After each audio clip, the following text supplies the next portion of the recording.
Uno cada noche, de Luisa María Gil Casorrán. Narrado por José Miguel Soria Urios. Al escondite.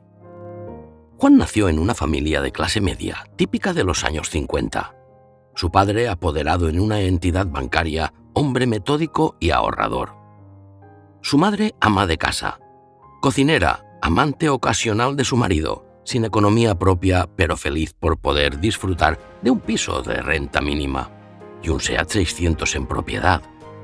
Su vida de casados transcurría sin sobresaltos, aún con la insatisfacción de no conseguir ser padres. Al fin, 5 años después, llegó el niño. Querido y mimado, no con un pan debajo del brazo, sino con el disgusto de comprobar cuando Juan tenía 5 meses que no fijaba la vista, no sonreía cuando sus padres le jugaban. El diagnóstico fue terrible. Perdería progresivamente la visión hasta quedar totalmente ciego. Su oído se intensificaba a medida que iba creciendo, hasta el punto de que podía escuchar los pensamientos. Sus grandes pasiones desde muy niño fueron el cine y el teatro, y sus padres, aunque pretendían que fuese químico, cedieron a sus deseos de integrarse en una compañía estable de teatro. Su gran memoria le permitía aprender los textos y seguir perfectamente la coda de sus compañeros de reparto, sin tan siquiera haber podido leer la obra. Surgieron envidias, comentarios, tachando de falta de estética el integrar a un compañero invidente en la representación. Don Pedro, el director de teatro Estable Chispa, así como propietario del local que ocupa, alentado por el resto del grupo de actores, decidió proponerle otro papel no tan protagonista dentro de su teatro. Y así Juan terminó siendo el apuntador, dentro de su concha de cartón y su otro caparazón de vida, dispuesto a escuchar más de lo que se oye. En sus ratos libres de soledad se ocupaba de memorizar las obras para poder apuntar en la representación y también a construir pequeñas piezas motorizadas. Los actores y sus personajes desfilaron uno y otro día por su pabellón auditivo y su percepción. Pilar, apoyada en la pared con su fingida desgana de siempre, sostiene en la mano un canapé, mientras la mente pasea por el ambigú del teatro observando y eligiendo. ¿Qué abrigo es el más lujoso? ¿Qué bolso de todos los que llevan las elegantes invitadas es el de más fácil apertura? La cleptómana no roba por dinero o por necesidad, sino porque simboliza el efecto por medio de objetos. Es como si con ello obtuviese el placer de conseguir cariño a través del robo. O quizá es que le gusta el riesgo, o más bien llamar la atención. Recuerda sus años pasados, muy pasados, en los que podía elegir, conocer y buscar la víctima propiciatoria para sus devaneos amorosos.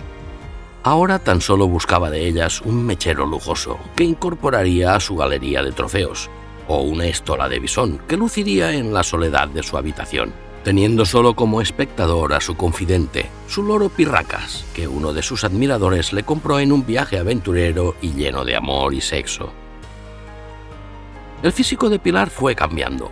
El rictus adulto se hizo presa de su rostro y la fama como modelo de pasarela se esfumó al tiempo que su cuerpo se iba alejando de su esqueleto.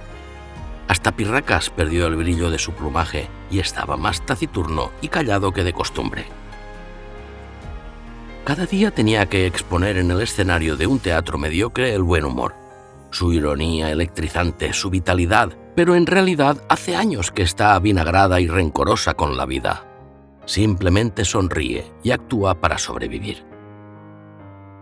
Todas aquellas personas que la rodeaban, e incluso don Pedro, que tanto le había apoyado en su trabajo, eran extraños para ella. Y no conseguía un ambiente real de compañerismo y afecto hacia sus colegas de trabajo, que eran también los únicos con los que compartía su vida. Quizás sea envidia a unas personas que parecen felices, o al menos cómodas.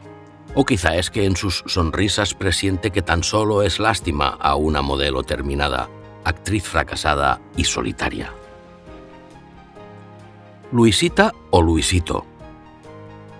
Gran ilusión por ser madre, cuando tras 8 meses de complicado embarazo en tiempos difíciles, Salomé parió una hermosa niña de 4 kilos. Sonrosada como un melocotón y con unas manos y unos pies tan desarrollados que la comadrona reía de emoción al ver tan hermoso ejemplar.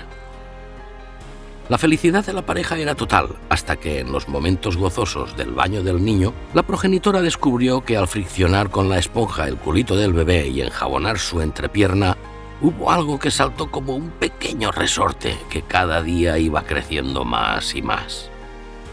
Durante meses y años, la melena de Luisito, que así se llamaba la que todos creían una princesita, iba creciendo, casi a la misma velocidad que su estatura. Siguió el engaño a su marido y a ella misma. Luis Miguel, el padre de la niña, se dedicaba a trabajar para que la vida de su familia fuera lo más cómoda posible. La ya jovencita comenzó el colegio de educación religiosa, como mandaban los cánones de una familia católica. El primer problema surgió cuando Sornati llamó a reunión a la familia para decirles que Luisita se comportaba de un modo poco natural para una preadolescente de familia conservadora. Perseguía sin tregua a todas las compañeras de clase, intentando siempre una proximidad casi lasciva. La religiosa acudió a su asesor espiritual para comentarle el hecho, y ambos decidieron informarse de aquella anomalía del comportamiento de Luisita. Aconsejaron a los padres que la examinara un médico, pues también habían leído en un vademecum que existía una enfermedad femenina llamada ninfomanía. El padre puso el grito en el cielo y la madre calló avergonzada. ¿Cómo iba a contarle a Luis Miguel que la niña era Luis desde que nació? El drama familiar estaba servido. Una familia deshonrada, un marido engañado por una infidelidad de confianza con él, y como consecuencia, una madre y un hijo abandonados a su suerte. Sin trabajo ni economía posible, ya que Salomé se había dedicado siempre a las labores del hogar, decidió darse a la caza y captura de un buen partido que fuese capaz de mantenerla. Empezó a frecuentar ambientes oscuros y promiscuos, donde se encontraban en jornada nocturna los vividores de la ciudad. Uno y otro día, mientras el ya Luisito, que no lucía su melena, sino unos tirabuzones rubios que le hacían ser un Luis angelical, permanecía solo en el cuartucho de aquella pensión, que olía a perfume barato y a col fermentada. En una de esas noches de soledad y buscando entre los enseres de su madre, encontró un mechero y empezó a juguetear con él, hasta que una chispa prendió las mugrientas cortinas que empezaron a arder como una pira.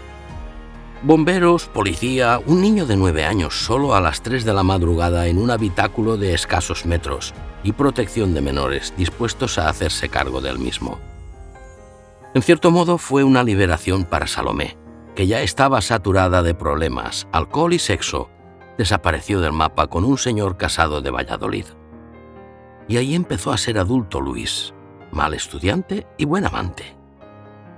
Lo suyo era el teatro. Cautivaba con su sonrisa y aunque no tenía una economía boyante con las actuaciones en grupos de aficionados, sus actividades extrateatrales le permitían vivir con cierto ritmo. Sus movimientos no eran graciosos debido al gran tamaño de sus manos y pies, pero en la cama triunfaba, pues el tamaño sí importa. Era un gigoló de los más famosos de la ciudad. No soportaba que pasasen los años para él y ver cómo su cuerpo iba mutando a la arruga es bella. Felipe y Pepa, Pepa y Felipe. El destino los unió en el pueblo donde ya acomodaban sus rítmicos pasos en el baile de plaza, y sin saber cómo, se convirtieron en pareja estable para recorrer el camino de la vida. Salir del poblado entre vals y cha-cha-cha. Confiaron en que su meta fuera lejana y grande sus éxitos profesionales. Sus idas y venidas no les permitieron el lujo de ser padres. La costumbre afectiva hizo presa de su día a día y poco más que la subsistencia les unía. Los dos eran de reducida estatura. La mayoría de los espectadores pensarían que eran hermanos y hasta su perro mascota Doggy tenía la misma expresión. Una sonrisa pintada, una vida vacía, poca comunicación, complicidad nula. Como marionetas salidas de una caja musical, cada día interpretaban su espectáculo con la frialdad de dos muñecos tallados en madera.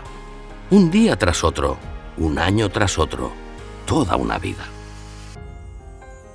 Don Pedro, antes Pedrito. Su madre soltera lo depositó en la inclusa nada más nacer. Hasta 2 parejas intentaron su adopción y las 2 desistieron de hacer suyo el bebé, pues las noches eran tan toledanas, amenizadas por unos llantos a pleno pulmón, que hacía poco deseable pensar en unos años insomnes a causa de los decibelios que emitía Pedrito. Así fue su infancia y juventud, de internados benéficos a colegios de caridad, cantando en coros varios. Cambió su apellido de Expósito por Fe, que era su único nexo de unión con el mundo. Parece que causó efecto su cambio de identidad y empezó a triunfar en conciertos como barítono solista. Pero no tenía padrino ni mecenas, y las envidias en el mundo del espectáculo hicieron que con sus pocos ahorros decidiera formar una compañía estable de teatro y variedades.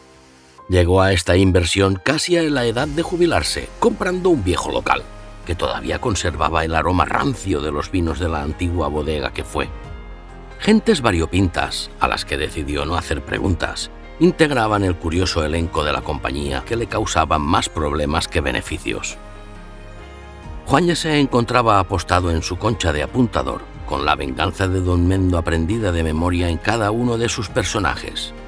Ensayo general. Los textos fluían, los pensamientos también. Pilar pensaba en conquistar los favores de don Pedro. Seguramente su economía le permitiría salir de la pensión y lucir alguna joya. Prefería tener un único amante y constituirse en la jefa de la manada. Luis había visto a don Pedro una mañana en la sauna del hotel que les había pagado el ayuntamiento del Castillo de la Huerta. Un lujo.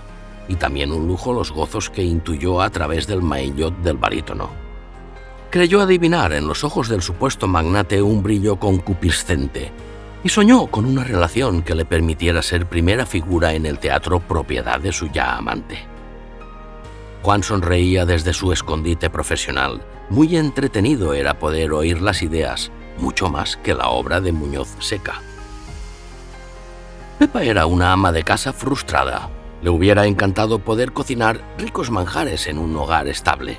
Pensó en los problemas intestinales que en alguna ocasión había comentado don Pedro, inmerso en un concierto aerofágico.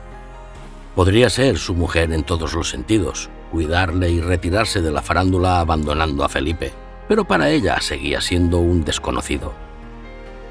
Felipe tenía un plan.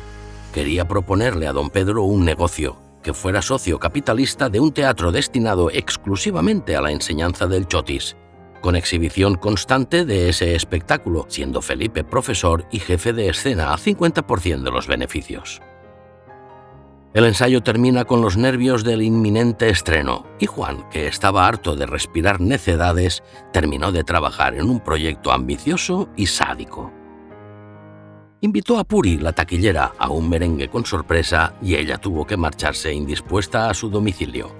Él la supliría en su cometido comercial. Se ocupó de poner el cartel de "No hay entradas", sin haber vendido ni una de ellas. Libertad de acción. Con su habilidad para la técnica había fabricado un artefacto explosivo y con una sonrisa tragicómica lo llevó a su refugio laboral, conectando un detonador con retardo. Un reestreno desastroso, pensaron los actores, no creyendo lo que veían. Nervios terribles al pensar en una representación sin apuntador, tan necesario para ellos. Y al levantar el telón, un patio de butacas totalmente vacío. El cielo se llenó de los colores que generan una explosión y un incendio casi pirotécnico. Esta obra es la única en la que he sido protagonista, pensaba Juan. Pareció que se le agudizaba la visión de la que siempre había carecido. Era el color de la libertad. Reto conseguido.